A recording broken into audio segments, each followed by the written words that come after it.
सभी को सुप्रभात। आज हम लोग क्लास 10 का वाणिज्य विषय का अध्ययन करेंगे। आज हम लोग का अध्याय है विनिमय साध प्रलेख, जिसे हम लोग इंग्लिश में नेगोटिएबल इंस्ट्रूमेंट कहते हैं। इस अध्याय में चेक के विषय में अध्ययन करेंगे। आज हम लोग जानेंगे कि चेक लिखते समय रखी जाने वाली सावधानियां, चेक लिखते समय किन किन बातों का सावधानी रखना चाहिए, जिससे कि चेक जब बैंक में जाए तो बैंक चेक को ना वापस करे। आइए हम लोग पहले इसे पॉइंट के द्वारा समझते हैं। चेक दो भागों में होता है। चेक बुक जो हमें बैंक के द्वारा दिया जाता है उसमें दो भाग होता है, एक चेक दूसरा परिपत्रक। एक चेक और दूसरा परिपत्रक। लिखने वाले को ध्यान रखना चाहिए कि दोनों भागों में एक सी बातों से ही लिखा जाए। परिपत्रक चेक के साथ दिया नहीं जाता है, उसे चेक बुक में ही रहने दिया जाता है, केवल चेक फाड़ कर दे दिया जाता है। चेक बुक में एक चेक होता है, दूसरा परिपत्रक होता है। जब हम लोग चेक को भरे तो जो चीज चेक में भरे वही चीज परिपत्रक में भर दे। जैसे बाद में अगर हमें किसी प्रकार की कोई जानकारी हासिल करना हो तो परिपत्रक को देखने से ये हमें आसानी से याद आ जाए कि किस व्यक्ति को किस तिथि को कितने रुपया का चेक दिए हैं। आइए इसमें दूसरी बात है तिथि। चेक के दोनों भागों में तारीख लिखने की जगह खाली छोड़ दी जाती है। चेक बुक में एक चेक और दूसरा परिपत्रक होता है, दोनों में तारीख यानी डेट लिखने का कॉलम खाली छोड़ दिया जाता है। अतः जिस दिन चेक लिखा जाता है वह तिथि, महीना और वर्ष साफ साफ लिखना चाहिए। जिस दिन चेक को लिखना है चेक में और परिपत्रक में एकदम साफ साफ लिखना चाहिए। यदि तिथि ना लिखी गई हो तो बैंक ऐसे चेक पर अपूर्ण लिखकर लौटा सकता है। अगर आप चेक देते समय तिथि लिखने के लिए भूल गए हैं तो बैंक अपूर्ण लिखकर आपको चेक लौटा देगा और आपको धन नहीं मिलेगा। कभी कभी चेक के आगे आने वाली तारीख लिख दी जाती है। कभी कभी हम लोग आगे आने वाली तारीख चेक में लिख देते हैं।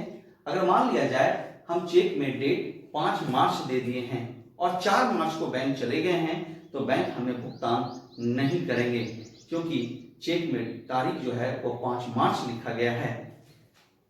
ऐसे चेक को उत्तर तिथि चेक या आगामी तिथि का चेक कहते हैं।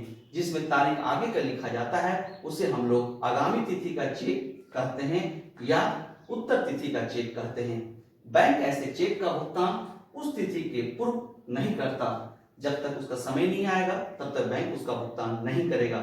यदि चेक पर उसके बैंक में देने की तिथि से पूर्व की तिथि लिखी रहती है तो ऐसे चेक की पूर्व तिथि चेक या पिछली तिथि का चेक कहते हैं। 3 महीने से अधिक पुराने चेक का भुगतान बैंक नहीं देता है और ऐसे चेक को की काल तुरोहित चेक कहते हैं। बैंक जो है वो 3 महीने से अधिक पुराने चेक का भुगतान नहीं करता है। अगर आप का चेक 1 जनवरी को लिखा गया है तो बैंक 31 मार्च तक ही उस चेक का भुगतान करेंगे। उससे आगे का अगर आप 1 अप्रैल को चेक लेके गए हैं तो बैंक उस चेक का भुगतान नहीं करेंगे, क्योंकि यह नियम है कि 90 दिन यानी 3 महीना से ज्यादा अगर पुराना चेक है तो बैंक उसका भुगतान नहीं करते हैं। आइए अब हम लोग आगे देखते हैं कि चेक लिखते समय रखी जाने वाली सावधानियां और कौन कौन सी है। नंबर 3, प्राप्तकर्ता का नाम। चेक का लेखक जिस व्यक्ति को भुगतान दिलाना चाहता है उसका पूरा नाम उसे साफ साफ लिखना चाहिए, जिसे बैंक के कर्मचारियों को किसी तरह की कठिनाई ना हो। यदि ग्राहक का स्वयं अपने लिए रुपया निकालना चाहता है तो उसे रिक्त स्थान पर जहां प्राप्तकर्ता का नाम लिखा जाता है स्वयं को लिखना चाहिए। प्राप्तकर्ता के नाम के साथ आदर सूचक शब्द, पदवी या डिग्री नहीं लिखनी चाहिए। लेखक को जो चेक काटता है या जो चेक लिखता है उसे जिस व्यक्ति के नाम चेक लिखना है उसका नाम साफ साफ लिखना चाहिए। अगर वह खुद जाए पैसा निकालने तो चेक में स्वयं या इंग्लिश में सेल्फ शब्द का इस्तेमाल करना चाहिए। ध्यान रहे, नाम के साथ आदर सूचक शब्द लिखने की आवश्यकता नहीं है। दूसरी सावधानियां क्या है? धनराशि।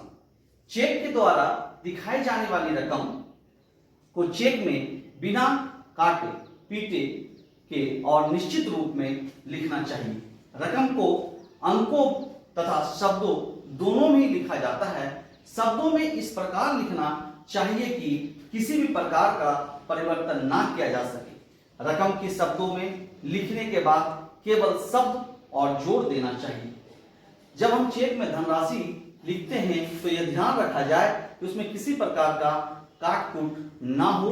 अंक और शब्द दोनों में जो लिखते हैं वह दोनों एक ही हो। और ध्यान रहे, अंत में अगर हम 500 लिखते हैं तो 500 के बाद बिंदा देके 2 जीरो या उसको बंद कर देना चाहिए, जिससे कि कोई व्यक्ति उसमें अपने तरफ से कोई अंक जोड़ ना सके। 5वां, हस्ताक्षर।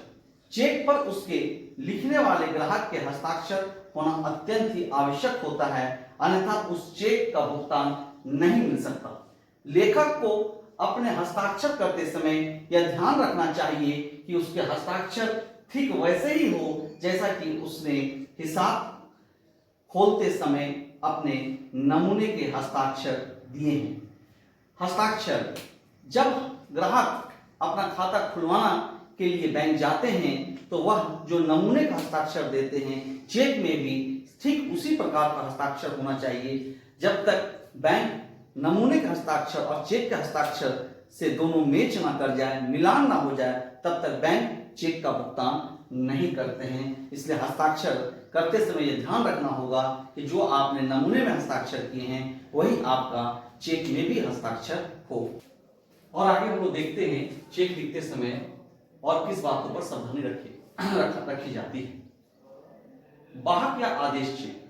चेक को अगर ऑर्डर चेक करना होता है तो चेक पर छपे हुए वेयर शब्द को काट देना चाहिए।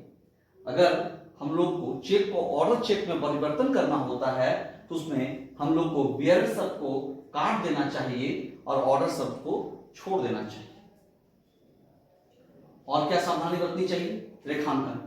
चेक का भुगतान गलत व्यक्ति को ना हो जाए, इसके लिए चेक को रेखांकित कर देना चाहिए, अर्थात उसके बाईं ओर से ऊपरी भाग पर 2 समांतर रेखाएं खींच देनी चाहिए।